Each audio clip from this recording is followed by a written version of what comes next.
Hello children, welcome back in standard 8 subject English unit 1 writing about writing activity 6. We have completed activity 1 to 5 in our previous lesson. Okay, let's start from activity 6 writing about writing. Okay, in this activity 6 Tom and his friends painted Aunt Paul's fence to beautify their home. You know the story about Tom and his friend, how they have painted Aunt Polly's fence, right? आपने देखा ही है, पढ़ा है ना हमने आगे की story में कि किस तरह से टॉम आंट पॉली की फेंस को पेंट करवाता है अपने फ्रेंड से. So there are many beautiful arts in India for decorating homes as well. मतलब वो पेंट करके क्या कर रहा था, होम को डेकोरेट कर रहा था आंट पॉली का. तो हम भी अपने घर को किस तरह से कर सकते हैं. In India there are many arts for decorating homes as well, and the rangoli is one popular decoration, right? rangoli सबसे popular decoration है, हम लोग करते हैं rangoli. On festivals rangolis are made with many substance and colors to welcome god and guests, right. हम भगवान और मेहमानों का स्वागत के लिए हम अपने घर में रंगोली बनाते हैं. कब बनाते हैं हम? On the festival of Diwali पर हम. एंड अदर फेस्टिवल में भी हम करते हैं, जैसे अगर सरस्वती पूजा है तो हम फ्लावर की रंगोली बनाएंगे, दिवाली पर हम कलर की रंगोली, दिए की रंगोली बनाते हैं ना, कई चीज़ों से भी हम बनाते हैं rangoli. So there are many different styles to make rangoli. Okay, now work with a partner or group. Imagine the most beautiful rangoli in the world. आपको अपने पैर के साथ काम करना है और you have to imagine the most beautiful rangoli in the world. आपको सबसे सुंदर रंगोली की इमेजिनेशंस करनी है और फाइंड करना है, आपको बनानी है. What would it made from, और उसको आप किससे बनाएंगे, एंड what शेप्स देंगे उसको, कौन सा कलर्स कौन से डालेंगे, किस चीज़ से बनाएंगे, and what meaning might it है, और उसका मतलब क्या है ना. जैसे हम कलर्स और दिए वाली रंगोली के लिए तो हमें पता चले कि दिवाली के लिए रंगोली है, उसी तरह से हम हमारे घर में पूजा भी होती है तो हम लोग करते हैं ना रंगोली, उस वक्त भी रंगोली करते हैं. दिवाली पर, सरस्वती पूजा पर, और कोई भी अच्छे से ओकेशंस हुआ, हम सब जगह पर रंगोलीज बनाते हैं. So in your textbook there are given here, there is given here a space. आपको यहाँ पर एक रंगोली की डिज़ाइन बनानी है. आप सोचिए और फिर एक अच्छी सी रंगोली बनाइए और हमें सेंड कीजिए. नाउ आप उसका महत्व क्या है वो यहाँ पूछा है हमें, तो share your explanation with your classmate कि आपने ये रंगोली क्यों चूज़ की, इसका ये शेप क्यों रखा, ये कलर क्यों भरे, आपने किस चीज़ से बनाई ये रंगोली, क्यों, वो सारी चीज़ों का आप एक्सप्लेनेशंस कीजिए. And listen for new ideas, और अपने फ्रेंड्स के आइडिया भी सुनिए कि उसने ऐसा क्यों किया, है ना. हाँ, आपको पता है कि हम स्कूल में कितनी अलग अलग डिफरेंट चीज़ों से बनाते हैं rangoli. Right one idea you heard from a classmate that you think is interesting, और लिखिए आपको किसका आइडिया सबसे ज़्यादा इंटरेस्टिंग लगा. लाइक किस तरह से लिखेंगे, जैसे कि like my classmate named anyone, ऐसे नाम लिखिए और आप उस पर बनाइए रंगोली कि मेरे फ्रेंड ने किस तरह से बनाया था ये रंगोली, तो उसमें उसने क्या क्या यूज़ किया था. Like my class friend named, आप कुछ भी लाइक नेम्ड आनंद और anything, had an interesting idea. It was the spirit of nationalism, उसने नेशनलिज्म के ऊपर बनाई थी रंगोली, तो nationalism. And he made the image of Gandhi ji, Gandhi ji की इमेज या तो उसने बनाई हमारे प्राइम मिनिस्टर की पिक्चर बनाई है. Okay, and he presented his rangoli in a unique manner. It was presented in black and white color or colorful combinations. तो किस तरह से उसका आपको यहाँ लिखना है. Okay, now next come to the next activity. And the next activity 7. Let's read the paragraph. Here we have given a paragraph. So first we read this. A summary. The word summary. Word summary is a short piece of writing that tells the main ideas of the author or sources. Children, यहाँ हमें एक word दिया हुआ है summary. Okay, now tell me the what is the meaning of summary. Summary का क्या मतलब है? समरी मतलब it is a brief outline. Okay, brief introduction of anything detailed. किसी चीज़ का एकदम संक्षिप्त में सारांश हम दिखाते हैं, संक्षिप्त में उसका सारांश भी कहते हैं. तो संक्षिप्त में हम जिसको बताए उसको कहते हैं समरी और conclusion. Okay, the synonym is conclusion. जैसे हम कोई पिक्चर देख के आते हैं, 3 घंटे की पिक्चर है ना, और अपने फ्रेंड्स को सुनाते तो 3 घंटा नहीं लेते, वो जस्ट 2 या 3 मिनट्स में पूरी स्टोरी में क्या है हम उसको बता दें. And this is called the summary or conclusion of the story or anything, right? Any incidents or any about anyone, about any character. हम जैसे गांधी जी के बारे में बोल रहे हैं तो हम संक्षिप्त में किस तरह से बोल सकते हैं. This is called the summary. इसकी मेन चीज़ जो होती है उसको ब्रीफ में लेके हम उसको बता देते हैं. So this is called the summary. So summary is a short piece of writing. Writing का एकदम छोटा सा टुकड़ा है वो, मतलब उसको पूरा ऐसे की तरह हमें नहीं लिखना है पूरी, या तो स्टोरी की तरह है ना, 1-2 पैराग्राफ में उसको, एक ही पैराग्राफ में मोस्टली हमें उसको करना है. And tells the main idea of the author of the source. और जो ऑथर का जो जैसे कि पूरी की पूरी नॉवेल है उसका कंक्लूजन एक ही पेज में होता है. पूरी नॉवेल ऐसे 200 पेज की रहती है तो वो एक ही पेज में ख़त्म हो जाती है. उसमें ऑथर का आइडिया क्या है उस नॉवेल को लिखने का, वो हम सिर्फ एक पेज में दिखा देते. और this is called the summary. One kind of summary is a natural summary. बराबर, neutral summary, sorry it's a neutral summary. उसको न्यूट्रल समरी कहते हैं. A neutral summary tells the ideas of the source author without including any of the ideas और feeling of the person writing the summary. उसको neutral इसलिए कहा क्योंकि उसके अंदर हम कुछ एग्रीगेशंस नहीं करेंगे. उसका जो मेन पर्पस है बस उसी आइडिया को पकड़ेंगे और उसको लिख देंगे. उसको कुछ ज़्यादा और कोई आइडियाज या फीलिंग्स के साथ उसको नहीं डालना. And this is called the summary. For example देखिए, if you write a neutral summary about a Henry's story after 20 years. ओके, अगर आपको लिखना है एक neutral summary about Henry story after 20 years, 20 साल बाद की एक स्टोरी आपको लिखनी है, तो you should include O Henry's main idea, not yours. हमें सिर्फ इनका, राइटर का आइडिया लिखना है, हमारा नहीं. Okay, one way to check your writing is to think. Okay, one way to check your writing is to think if O Henry read my summary, would he agree with the way I expressed his main idea? Okay, आप ये सोचिए कि if O Henry read my summary, अगर Henry ही लिखते अगर मेरी summary तो वो क्या डालते, what he agree with the way, वो किस आइडिया से लिखते, किस वे से लिखते. I express his main idea. Okay, तो उसका मेन आइडिया हमें डालना है. जैसे neutral summary is one common way of writing about sources. When you write a good neutral summary, you are describing someone else idea. Okay, आप किसी और का आइडिया कि उसने ऐसे क्यों लिखा है और क्या लिखा है उसको हमें डालना है. So you need to read carefully and understand the ideas of the author before you write. So हमें लिखने के पहले उसका आइडिया अगर हमें लिखना है तो हमें क्या करना पड़ेगा, हमें उसको थर्राउली रीड करना पड़ेगा, एकदम अच्छे से, कॉन्स्टिट्यूशन से पहले उसको रीड करना पड़ेगा केयरफुली. एंड फिर अंडरस्टैंड, समझना पड़ेगा कि उसका आइडिया क्या है ये चीज़ लिखने का. And next, when you right about a source, आप किसी सोर्स के बारे में लिखते हैं जब, आस्क योर सेल्फ, अपने आप से पूछे, would the author agree with me, कि अगर ऑथर होते तो वो मेरी इस चीज़ से एग्री होते कि नहीं, उस चीज़ के बारे में हमें सोचना है. Here are sentences from 3 different summaries of after 20 years. Okay, यहाँ पर हमें एक 3 different persons की समरी दी हुई है. चीज़ एक ही है, एक ही नॉवेल जो आफ्टर 20 years जो ओ हेनरी के, उसके ऊपर 3 अलग अलग समरीज हैं. And which sentence is probably from a neutral summary? Which one do you think that O. Henry would agree express his main idea?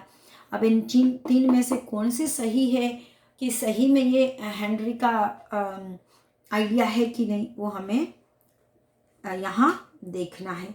So the first one summary is After 20 years is a great story and it teaches a very important lesson that I agree with. One should never put friendship above duty. Okay, after 20 years is a great story. वो एक बहुत अच्छी story है and teaches us a very important lesson. वो हमें एक बहुत important lesson सिखा रही है दैट आई एग्री विथ, और जिससे मैं एग्री करता हूँ. One should never put friendship about duty. मतलब किसी को भी फ्रेंडशिप के ऊपर, नेवर पुट फ्रेंडशिप अबाउट, अपनी ड्यूटी के ऊपर फ्रेंडशिप को नहीं रखना चाहिए.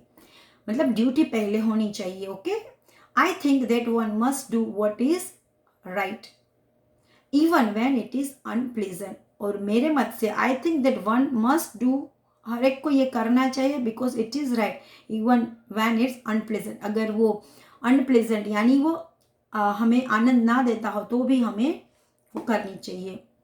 The policeman is the story sees a suspicious stranger on the street and stops to talk to him. Okay, policeman in the story के अंदर एक पुलिसमैन है, वो एक suspicious stranger को रोकता है स्ट्रीट पर, है ना, देखता है और उसको रोकता है और उससे बात करता है. The reader can tell the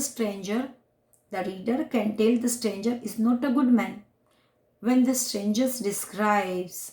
Okay, the reader can tell the stranger is not a good man. Okay, जो stranger था वो good man नहीं था. When the stranger describes, when जब वो stranger को उसने describe किया ना तो वो अच्छा इंसान नहीं था. Now the second summary is the story after 20 years has the typical O. Henry twist at the end. वो हेनरी की एक टिपिकल स्टाइल है कि एंड में ट्विस्ट होता है. उस स्टाइल में लिखी हुई story. And in this one friend betrays another. इसमें यह है कि एक फ्रेंड दूसरे फ्रेंड को बिट्रेट करता है, यानी उसको बिट्रेट का क्या मतलब है कि उसको दगा देता है. बिट्रेज मतलब दगा देना, है ना उसको. The story begins with conversation between a policeman and a man. Story कहाँ से स्टार्ट होती है? पुलिसमैन और एक मैन से. वो is waiting outside a restaurant, के बाहर वेट करता है फॉर अ मैन. एक मैन का इंतज़ार कर रहा होता है. He hasn't seen in 20 years, जिसको उसने 20 साल से देखा नहीं है. The two discuss the friend that the man is waiting for. ये दोनों डिस्कस कर रहे थे. टू डिस्कस द फ्रेंड, उस फ्रेंड के बारे में, that the man is waiting for, जिसके बारे वो जिसकी वेट कर रहा था उसके बारे में ये दोनों डिस्कस कर रहे थे. Neither the man nor the reader know that the policeman. Okay, ना तो वो मैन और ना तो रीडर कोई पुलिसमैन को जानता नहीं था. That the policeman is himself the man's friend. कोई नहीं जानता था कि वो पुलिसमैन कौन है, वो खुद ही उसका फ्रेंड है कि नहीं. तो ये सेकंड उसकी समरी हुई. Now read the third summary. O Henry writes some good stories. O. Henry writes some good stories. वो बहुत अच्छी स्टोरीज लिखता था. But after 20 years is not one of them.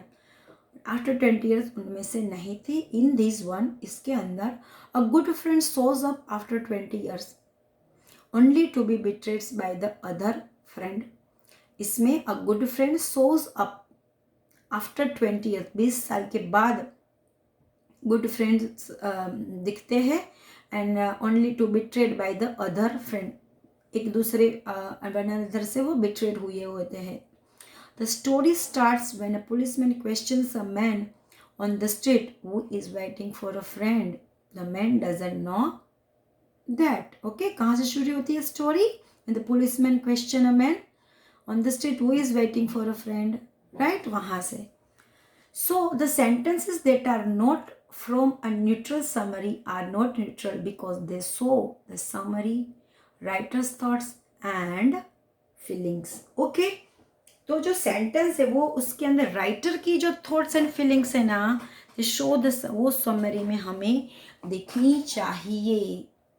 So choose one of the paragraph about O. Henry's story that is not neutral. Okay, अब इनमें से आप बताइए कौन सी समरी आपको सही लगी. Underline the words and phrases that seems to show the writer's thoughts and feelings. उस वर्ड को अंडरलाइन कीजिए. And how many words did you underline? Okay, so I thought the first one. Okay, the first story is the main. First story is the main summary. Okay, I like first summary is the suitable of that title. तो मुझे तो first paragraph सही लगा. आप देखिए और आपके friends को आप भी देखिए आपको कौन सा सही लग रहा था, वो आपको यहाँ लिखना है.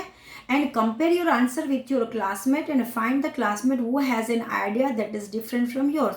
उसका क्या आइडिया है कि इसमें से उसको वो सही लगा. देखिए 3 समरी है, 3 अलग अलग लोग, उसने ये समरी क्यों लिखी.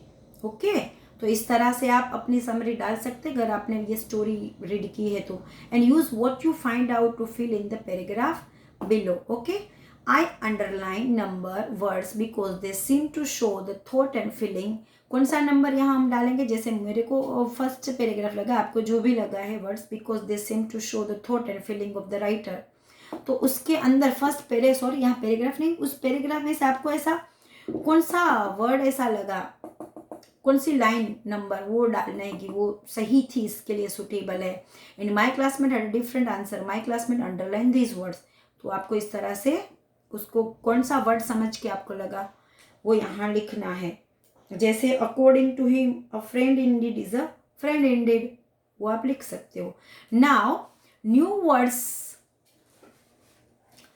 Words learn in this activity. आपको इस एक्टिविटी में आपने कौन से नए वर्ड सीखे हैं, आपको पता है कौन कौन से. जैसे कि एक तो हमने सस्पिशियस सीखा. सस्पिशियस का क्या मतलब है, डाउटफुल पर्सन, जिसके ऊपर हमें डाउट्स हो, ऐसा पर्सन कह रहे ये यहाँ क्यों खड़ा है, क्या कर रहा होगा, कौन है. This is called the suspicious very stranger person. And second word is unpleasant. ये भी हमारे लिए नया वर्ड है कि जब आप प्लीजेंट नहीं होते, उसके ओपोजिट खुश नहीं हो तो नाखुश, नॉट इंजॉयबल. और फिर ट्विस्ट. ट्विस्ट का क्या मतलब होता है, टर्न. ओके, यहाँ पर उसका मतलब होता है टर्न. और बिट्रे, ये भी नया वर्ड है. बिट्रे का मतलब नॉट टू बी लॉयल, ईमानदार नहीं, बेईमानी करना या तो दगा देना. And then conversation also a new word. Conversation का मतलब है बातचीत, talk. Okay, these new words we have learned in this activity. Now come to the activity 8. Look back at the story. Story में फिर से एक बार पीछे देखिए.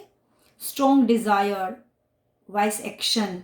List all the characters that are named in the story. हमने strong desire की story आगे first activity में रीड की थी, फर्स्ट सेकंड एक्टिविटी में, राइट. टॉम की वो किस तरह से पेंट करता है आंट पॉल का house. This is the story we have learned. Okay, हमें उसमें देखना है list all the characters that are named in the story. तो उस स्टोरी में कौन कौन से कैरेक्टर थे वहाँ, वो हमें लिखना है यहाँ इस बॉक्स में. So now we start that the following is the list of characters named in strong desire with action. Like उसमें सबसे पहले था Tom, like Tom Sawyer, SAWYER, Tom Sawyer. Then Jim था, પછી आंट पोली भी थी. Okay, aunt Polly. और कौन था, बेन रॉजर भी था, उसका जो राइटर था वो बेन रोजर था ना उसके अंदर. बेन रोजर्स पर हक भी था. एंड बिल फिशर था. एंड जॉनी मिलर भी था. ओके, इतने सारे कैरेक्टर थे इसके अंदर. तो आपको एक बार फिर से स्टोरी ये स्ट्रॉन्ग डिजायर रीड करनी है और देखिए उसके सारे कैरेक्टर का यहाँ आपको नाम लिखना है. Okay, next come now. Next you are going to, जैसे अभी हमने पहले समरी कैसे लिखी जाती है वो सीखा, right. Now you are going to use one of the character to write a poem. अब आपको जो स्टोरी हमने स्ट्रॉन्ग डिजायर की देखी उसमें से किसी कैरेक्टर को पकड़िए और पोएम लिखने की कोशिश करनी है. And this poem called cinquain. Okay, इसका मतलब क्या है? सिनकायन स्टाइल में। ये एक पोयम लिखने की एक स्टाइल है ना। What is cinquain? Cinquain is a kind of poem that has 5 lines, okay, and a certain pattern. उसकी अब लिखने के अपनी खुद एक पैटर्न होती है और वो 5 लाइन में लिखी जाती है ये poem cinquain. And the poem is solely about a character, वो सिर्फ कैरेक्टर के ऊपर ही है, and not about the story as a source. उसमें कोई स्टोरी वगैरह नहीं रहती, सिर्फ वो एक कैरेक्टर के ऊपर रहती है, जिसको कहते हैं cinquain. It is a style of poetry writing, okay. And उसके अंदर 5 लाइन्स ही रहती है। And here is one type of cinquain pattern. अब उसकी पैटर्न कैसे रहती है वो देखिए। अगर वो सिर्फ 5 लाइन में लिखी जाती है। अब उसका रूल क्या है? तो फर्स्ट लाइन में आना चाहिए टाइटल, जो 1 वर्ड में रहना चाहिए। सेकंड लाइन में आना चाहिए उसका डिस्क्रिप्शन, उसके सिर्फ 2 वर्ड्स होने चाहिए। एंड थर्ड लाइन एक्शंस की होती है, उसके अंदर जो भी एक्शंस है वो डालनी है और उसका 3 वर्ड्स रहेगा। लाइन 4 में फीलिंग्स होने चाहिए, फ्रेश में फीलिंग्स, वो 4 वर्ड्स के हम लिख सकते हैं। एंड लाइन 5 में टाइटल, सिनोनिम और एंटोनिम फॉर द टाइटल का हमें वो लिखना है, वो भी 1 वर्ड का आना। जैसे फर्स्ट लाइन में 1 वर्ड और 5 लाइन में भी, 5th लाइन में भी 1 वर्ड आना चाहिए। So here is an example of cinquain about the author Mark Twain. अभी देखिए यहाँ एक मार्क ट्विन ऑथर है, उसके बारे में सिनकायन लिखा हुआ है। स्टाइल ऑफ पोएम कैसे लिखा? जैसे मार्क उसका नाम था, टाइटल मार्क, टाइटल क्या रखा? मार्क। अब सेकंड है डिस्क्रिप्शन लिखना है मार्क के बारे में, तो क्या लिखेंगे? मार्क कौन है? Talented writer. अब उसकी एक्शन हमें डालनी है, जैसे उसकी एक्शंस क्या है, मतलब उसने क्या लिखा है, तो क्या पिंड Tom Sawyer, panned Tom Sawyer. अब उसकी फीलिंग क्या है यहाँ पर? enjoyed humor and mischief, right? And now 5th line, title उसका क्या है? ट्वेन। तो मतलब मार्क ट्वेन का आ गया, मार्क ट्वेन, उसका सिनोनिम यहाँ टाइटल आ गया ना मार्क ट्वेन को। ये है पैटर्न, सिनकायन लिखने की पैटर्न है। अब आप इस तरह से write a cinquain about Tom Sawyer और any one of the other character that were named in the story. आप इस तरह से टॉम के ऊपर भी एक सिनकायन बना सकते हैं, और या तो कोई अदर कैरेक्टर जो भी आपको पसंद हो। चलिए मैं आपको सिखाती हूँ टॉम के ऊपर लिखना, फिर आप दूसरे भी कोई और कैरेक्टर को पकड़ के अपने आप पे कुछ लिख सकते हैं। जैसे मैं उसकी फर्स्ट टाइटल में लिखूंगी टॉम, उसका नाम, ओके, द टाइटल में रहेगा नाम, तो उसका नाम है टॉम, जो 1 वर्ड होना चाहिए। अभी सेकंड लाइन में क्या डालेंगे? उसका डिस्क्रिप्शन कि टॉम कैसा है, तो टॉम क्या है? विटी लैड, बहुत एकदम चतुर लड़का था ना। एंड थर्ड में हमें डालनी है एक्शंस, यानी उसने क्या किया, एक्शंस उसने क्या किया कि जिसकी वजह से आपको लगा कि वो बहुत चतुर है, बहुत विटी है। तो उसने क्या किया? पेंटेड फॉर आंट, उसने आंट के लिए पेंट किया। एंड अब उसकी फीलिंग्स हमें लिखनी है। फीलिंग्स में क्या डालेंगे? तो क्या? enjoyed attention and from friends, okay. उसने क्या किया? अपने फ्रेंड्स से अटेंशन एंजॉयड किया। देखिए हमने ऊपर देखा था कि फर्स्ट लाइन में एक ही सिलेबल आना चाहिए, तो वो एक ही है। सेकंड में 2 वर्ड्स है तो 2 वर्ड, थर्ड में हमें चाहिए 3 वर्ड्स और 4 में 4 वर्ड। उसका ये रूल है 1 2 3 4। अब ये 5th लाइन में वापस हमें एक ही वर्ड लिखना है, और उसका है शॉयर, मतलब उसका सिनोनिम, टॉम का सिनोनिम शॉयर, ओके। जो भी है उसके जो 2 नाम है उसको इधर डाला, तो ये बन गया सिनकायन अबाउट टॉम। आप इस तरह से अदर कैरेक्टर जैसे आंट पोली का भी बना सकते हैं आप, राइट, और बेन रोजर का भी बना सकते हैं, जिम का भी कर सकते हैं कि जिम कौन है, वो उसकी एक्शंस क्या थे, उसकी फीलिंग्स। तो इस तरह से आप बना सकते हैं यहाँ पर सिनकायन। तो ये एक पोइट्री लिखने की एक स्टाइल है, सिनकायन पोयम है इस टाइप की, उसमें पूरा आ जाता है। हम इस तरह से एक और भी ट्राई करेंगे, जैसे हमारे इंडियन पोएट थे रविंद्रनाथ, है ना, उसका पूरा नाम क्या था? रविंद्रनाथ टैगोर। अगर हम उसके बारे में सिनकायन लिखना चाहे तो पहले क्या करेंगे?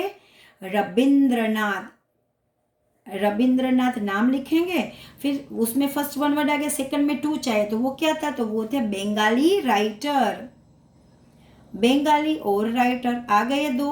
अब उसकी एक्शंस, यानी उन्होंने क्या एक्शन किया कि जिसके नाम से वो इतने फेमस है, तो उन्होंने एक फाउंडेड बनाया, फाउंडेशन शांति निकेतन यूनिवर्सिटी। उन्होंने किसकी स्थापना की, यूनिवर्सिटी। जो उसका मेन एक्शन है वो डालनी है। और फोर्थ में हमें डालना है फीलिंग्स, उसकी फीलिंग्स। तो वो क्या कहते, सिंग्स जॉय ऑफ लाइफ, वो क्या गाते थे, सिंग्स जॉय ऑफ लाइफ। और अभी फिफ्थ में हमें डालना है उसका टाइटल, वापस टाइटल, उसका सिनोनिम और एंटोनिम कुछ भी डाल सकते हो आप, है ना, उसका ऑपोजिट भी डाल सकते हो, कुछ भी। यहाँ डाल देंगे टागोर, TAGORE, मतलब रविंद्रनाथ को हम टागोर के नाम से भी जानते हैं, तो ये हो गया है ना उसका सिनोनिम। रविंद्रनाथ बोलेंगे तो भी वही है, टागोर जी बोलेंगे तो भी वही है। तो इस तरह से आप डिफरेंट पीपल का आप बना सकते हो। Okay, you have to try. Now next come to the next activity. Now next come to the activity 9, who. Let's read this para. Since summary is about a source. Okay, summary क्या है, is about a source है, एक source है, main पूरी की पूरी कथा का source है वहां पर। The summary needs to tell which source you are writing about. Okay, किसके बारे में लिखते हो। We call this referencing the source. Referencing the source. Now, we call this referencing the source. You can identify the source with the title. किससे आप पहचान सकते हो इस सोर्स को, with the title, या तो ऑथर के नाम से, डेट ऑफ पब्लिकेशन और प्लेस ऑफ पब्लिकेशन एटसेट्रा, ये सब आएगा रेफरेंसिंग में आ जाएगा, right. So you don't need to put all information, you only need to put enough information for your reader to find the source. हम किस source से उसको फाइंड कर सकते हैं वो हमें यहाँ लिखना है।